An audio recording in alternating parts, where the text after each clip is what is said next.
Broadcasting from the business capital of the world, this is the Podcast Business News Network. Welcome back to the show. We are here to savor life with Diana, our author, our life coach, speaker, and of course, she's also hosting some retreats. We're going to talk about that too, but she's here to help us get through so much. And today we're going to talk about true freedom and why maybe you, achieve your goals, but still don't feel good enough. So she's joining us here today live to talk about, all this and more. But I did see this big retreat coming up in Hawaii. So I just want to start by asking you about that. Yeah, so I'm hosting a retreat for a group on August 8th, which is for those of you who care about astrology. It's a Lion's portal. If you don't care, it's just a random Friday. And it's here in Honolulu. And what makes my retreats really unique is that they are not just personal development. It's like part personal development. It's part like cooking class because we actually cook and make food together. And I use food as this method of transformation. So we actually work it into some of the exercises that we're doing. We use it as just a point of reflection because sometimes I think that especially when we've heard the same things over and over again, sometimes just spinning it, giving it a different kind of flavor creates an aha or an insight that is just really powerful. So it's really fun because as soon as you walk into my retreats, any retreat you do, whether it's a group retreat or a private retreat, like a one-on-one event, you walk in as the version of yourself that you want to be. So the dream version of yourself who's achieved, whatever it is that you want to achieve, who's grown your business to whatever level or, has the relationships or the health that you want. You walk in as that version. And there's something really, really powerful about stepping into the version of yourself that you want to be and not just being the person that you want. And so that's how the entire retreat begins is you are this person and you get to be that person for the entire time. Awesome. Well, thank you for sharing that. And let's talk today a little bit about people who, find they maybe achieve their goals, but they're not really feeling the right way or the way they thought they should. So let's talk a little bit about this to start. Yeah. So what I know about high achievers is that oftentimes we've done the things that seem impossible, right? We escape the cage, we leave the job, we leave the relationship, we move cities, we start businesses, we book vacations or trips. And sometimes we still feel stuck. It's like we have the freedom that we said was going to finally make us feel better, but we don't actually feel better. It's like you're doing all the right things, but still waking up and your jaw is still clenched, your shoulders are still tense, your back still hurts, and you're still irritated, you're still unsatisfied. And I want to dive into that, what's going on there, because I want to say some stuff that might sting a little bit, but I think is important because I think that what we do, many of us, is it's like you escape the cage, but you bring the chains with you. In case we want to lock ourselves back up. Yeah, exactly. Yeah. Okay, so what is it? What is going on? What is wrong? Why are we doing this? Yeah, well, what it is, I find, is that we've mistaken changing things or achieving our goals for real freedom, and that's not actual real freedom. And a lot of times, right? I think about my client. I had a client. Her name was Jess. She was in the military. She'd left the military, started her own business, moved to Hawaii, and from the outside, from the people living on the mainland, it looked like her life was a dream, right? And I remember when I worked in corporate America and how many times I would hear people say oh yeah, I just want to move to an island, open up a little shack and I'll be happy, right? And knowing many people who've done that and having done some version of that myself, I could tell you that's not it. It's not going to fix everything. It's not going to all of a sudden make all your problems go away. Like I said, those chains are coming with you. And so it's this opportunity to really look and realize, that something's different, right? And so Jess, she was noticing, she was waking up still tense. still worried because her client roster wasn't quite filled yet. You know, she was having like what she called a trickle of clients as opposed to like, you know, just the waterfall that she felt like she really wanted. She was still feeling like behind or not good enough, and honestly really stressed because entrepreneurship can be really stressful. So the thing is, right, that changing our external circumstances is not really going to change anything, right? It's if our inner world hasn't been rewired, then we're just carrying all of this stuff with us. And I remember I worked for a little while with a relationship coach, and she would say the same thing about like your relationships. It's like if you think that you're going to find what you're looking for in the next one, in the next relationship, and you don't actually work through the stuff that's yours, you're just going to find that same pattern in the next relationship. So you've got to look for how are you going to actually make internal change, not just change everything surrounding you, right? That's changing the window dressing, right? That's rearranging the furniture. That's not actually moving. And if we really want to move, that's like an internal job. That is when we move from inside, when we change from inside, everything else changes. But if you just, you know, if you just put up new curtains, right? If you just, you know, like dust a little bit, like nothing's actually different. You still live in the same place. And that's kind of what I think of like when it comes to our mind is like you can, you know, you can get the I cut my hair, you know, like all these different things, right? But like it's not about the haircut that's the shift, right? I'm still the same person. It's the internal stuff that's happening at the same time that I'm making external shifts that really leads to more profound freedom. And at this time, I feel like not everybody, though, can, really get to that point of freedom in a sense that you offer, you inspire. So there's got to be, something we're missing, and I think we all have, but clearly you have a lot of the solutions. So when it comes to freedom, though, is it really about freedom, or what is it kind of about? See, we think of the freedom, we think of the thing outside of us as bringing us the freedom, but the thing is that the real freedom is inside. This makes me, your question is so good. It makes me think about Nelson Mandela. So when he was in the process of, freeing South Africa from apartheid, right, getting rid of that in that country, there was a period of time where he was imprisoned. He was literally imprisoned for life. And there were two prisons that he put himself in when he went there, right? One is a prison that he's physically in, and another was a prison of mind. And when you're in a prison of mind, that means that you're looking at your circumstances and feeling like you can't do anything. You're trapped. You can't do anything. There's nothing that can be done. Nothing will work for you. There's nothing possible in that trap, right? In that prison that you're creating for yourself. And after, I believe it was some kind of reflection or something that he did, he decided that there was something that he could do. Yes, he was in prison for life, but what he could do was start to write letters. And so he began to write these letters. He got picked up by the New York Times.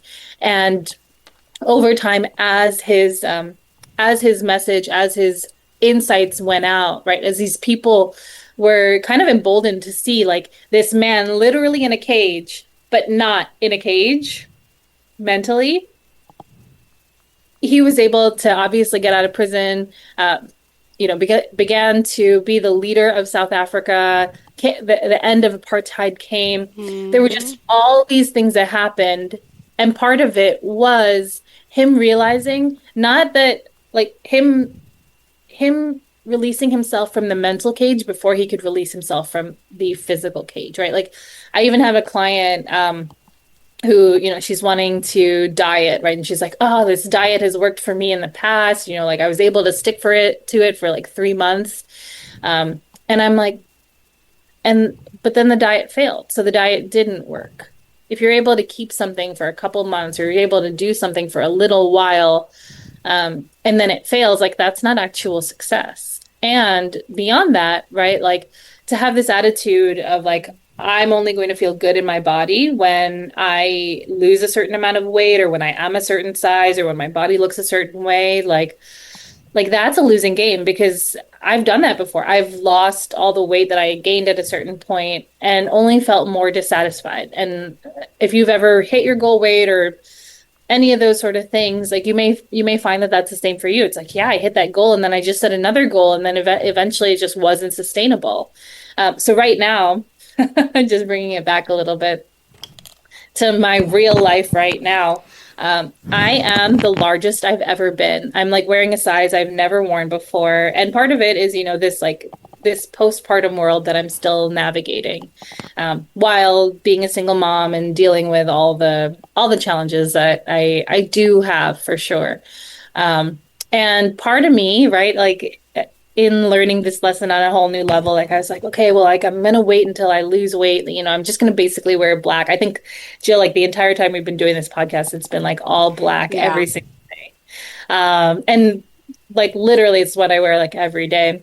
And part of it was like decision fatigue, but part of it was just, like not really feeling good in my skin. And I was like, you know what? Like the thing is, like, I deserve to feel good in the size I am right now.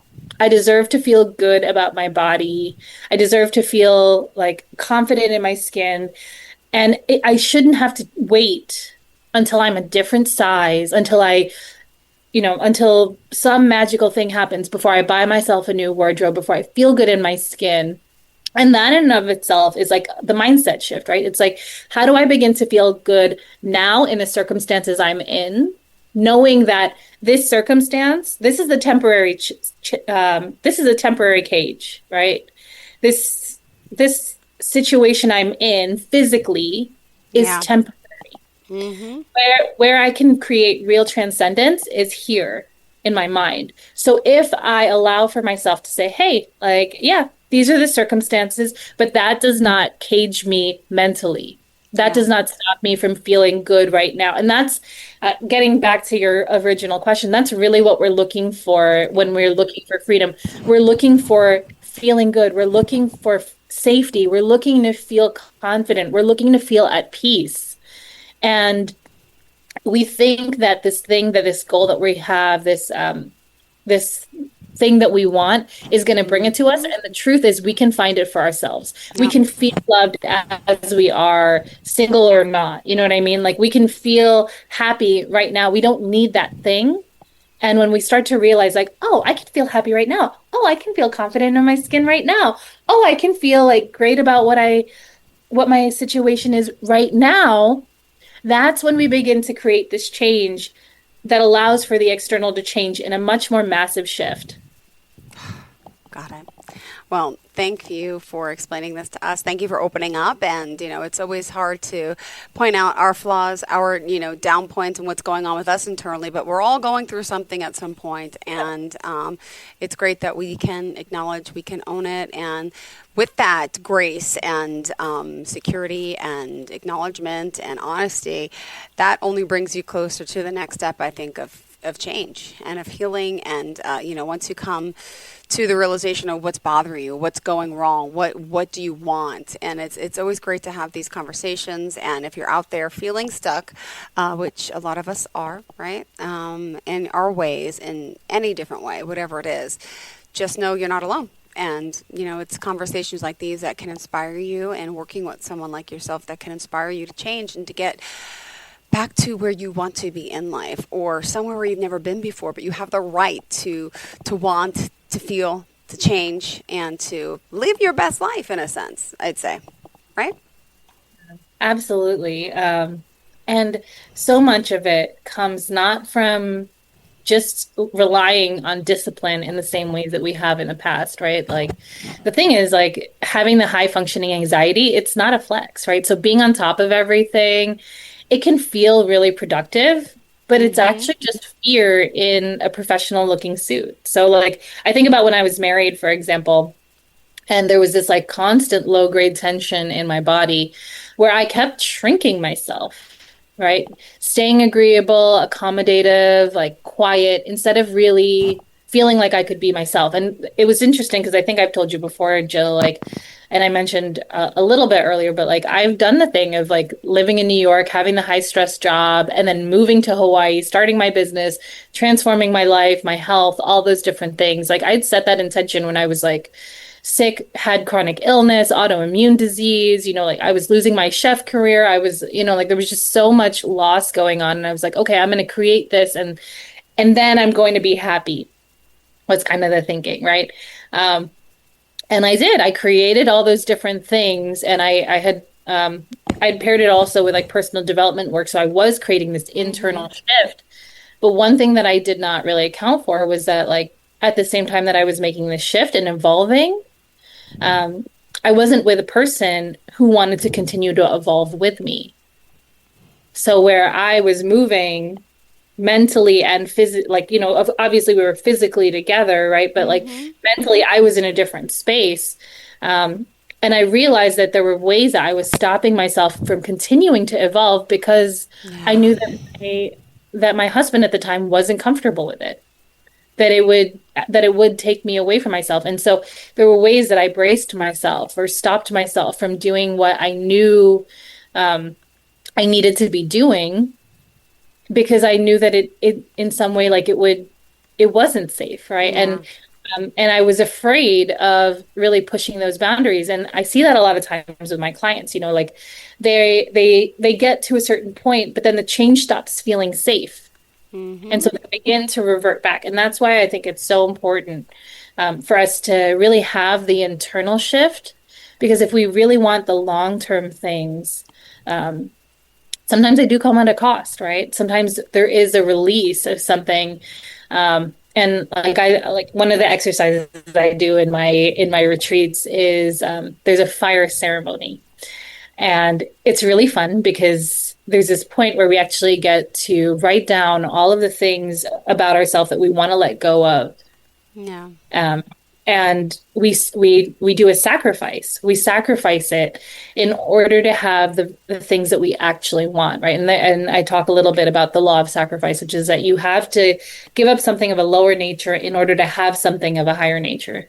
You need to give up the wood if you want to create fire. You need to give up this version of yourself if you want the next version of yourself. So there is going to be this death, this sacrifice of who you are in order to have what you want.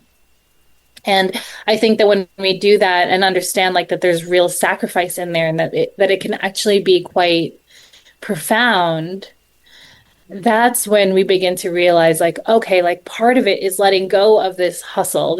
I know how to work hard. I know how to hustle. And those are great skills. But when we just apply them over and over again without having an actual plan or strategy behind it, that's when we begin to get like overworked, burned out, all those things. So we got to look for, okay, if I'm really good at this thing, if this is my normal, if this is my comfort zone to take everything on and to handle it myself, then my area of growth is where I don't know how to do it, right? So if I don't really know how to ask for help, or I don't really know how to say no, or I don't really know how to let go of control or stop micromanaging, then your space for growth is in those areas, right? Like wherever it is that we tend to be more comfortable, our space for growth is in that opposite direction. And so it's not just about using discipline all the time or like forcing ourselves to do all the things. It's about looking for this like middle ground where it's like, okay, I'm disciplined when I need to be disciplined. And I also create space for things so that my life is not so rigid type of thing. Gotcha. So I find that that's like also really, really powerful, is to just realize like, I don't want to be that person forever, right? Like I don't want to be shrinking myself or stopping myself from doing what I know I need to do. And part of that is like beginning to use and employ different tools. Got it. All right. Thank you so much. And we still have plenty more time to talk about how, you're helping people, how you're savoring life, how your retreats as well, the one-on-ones, and, to kind of, still, focus on today's conversation. How did you want to kind of sum up this part of the discussion in a sense? Yeah. Well, I would say, like, again, it's this understanding that there is that, like one of the things that we talk about in my coaching programs is like, you think it's about getting the thing, right? You think it's about having that. And actually, like, the gift that you get at the end is the version of yourself that you become.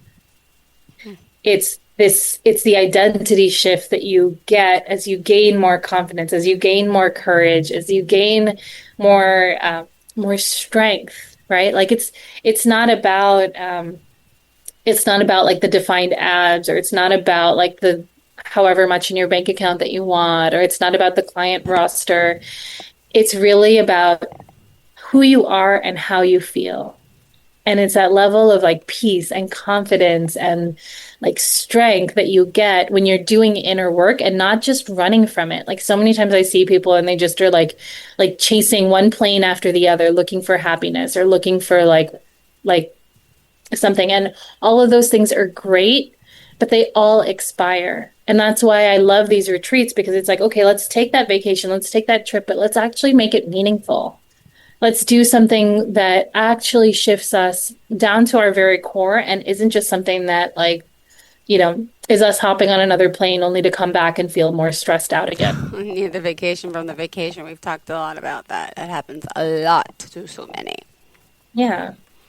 Yeah. So for me, it's like this question of like, what are the chains that you're still bringing with you Hmm. after you've left the cage, right? And again, that's us having this opportunity to look at like, what are the patterns that we're bringing? What are the things that are comfortable for us when we need to begin to pick up different tools, right? Because if you lean one way, the idea is always, if we're going to create balance, like, how do I do more rest? If I'm really good at hard work, how do I get much better at like leaning into rest in a way that's really intentional, feeling good about it, not just performing it, but like truly allowing my body to relax type things. And honestly, like, a lot of that work is hard, which is why in my retreats, like, we also do work in my coaching, we do work to begin to repattern the subconscious. Because it's very important that we're not just like, again, changing what's going on outside. Like, our subconscious is like, if you think about the Pareto rule, the 80-20 rule,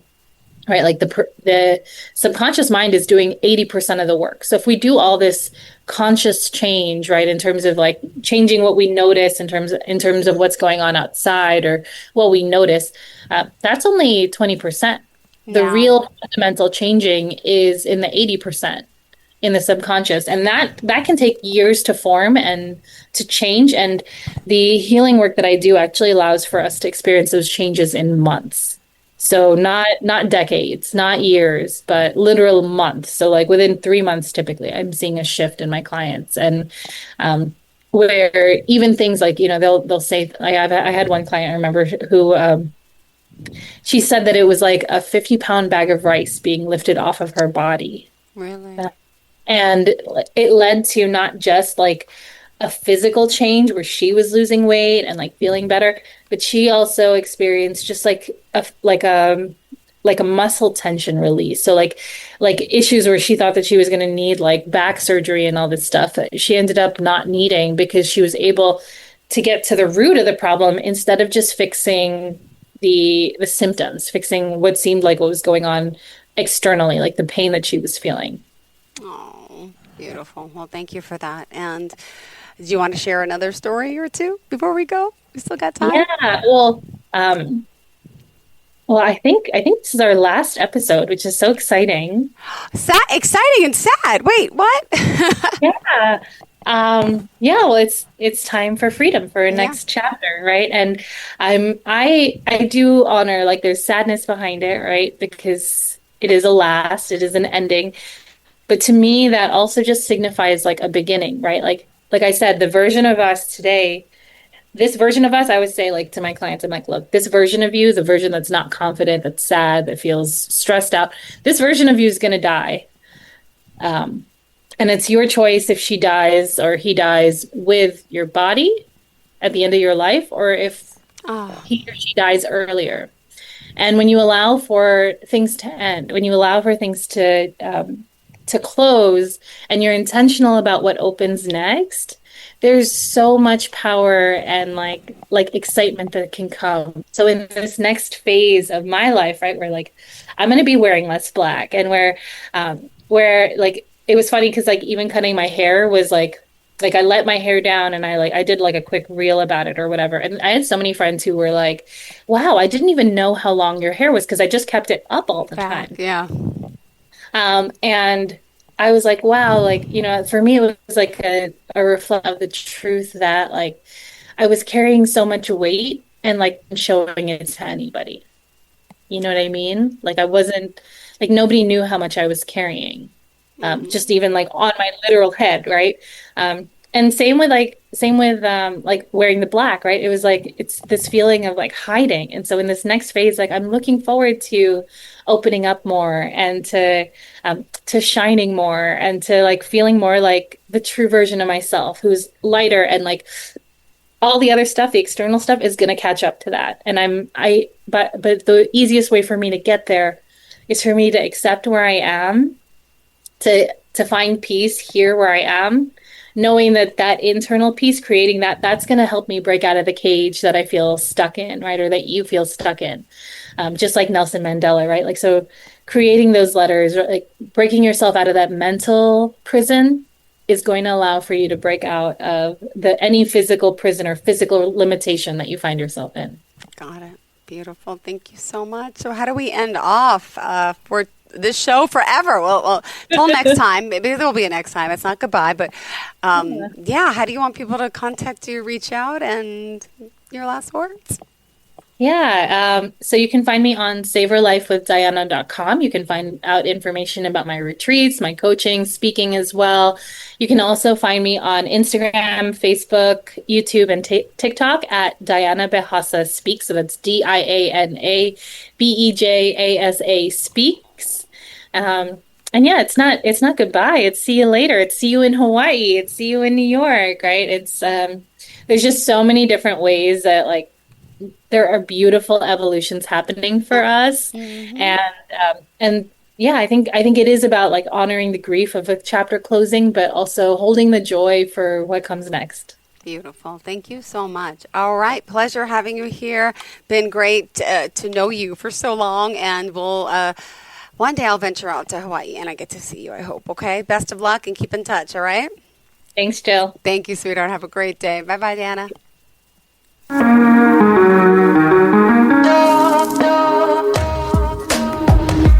Broadcasting from the business capital of the world, this is the Podcast Business News Network. Adopt US Kids presents Multiple Choice Parenting. Your daughter just had her first breakup. Do you A, put yourself in her shoes? How could he do this to you? And for Sheila, she has split ends. B, console her. Oh, sweetie, this is going to happen a lot. 4, maybe 5 more times before you get married. C, take charge. Got to get this all straightened out. Give a little talking to, man to man, mano a mano. Hey, Steve. It's now a good time? No? Okay, no problem. Bye. Or D, help her find a new boyfriend. I know a great place to meet boys. The internet. Nice, single boys. Never mind. How about some ice cream? As a parent, there are no perfect answers. But you don't have to be perfect to be a perfect parent. Thousands of teens in foster care will love you just the same. For more information on how you can adopt, visit adoptuskids.org. A public service announcement from the U.S. Department of Health and Human Services, Adopt U.S. Kids, and the Ad Council.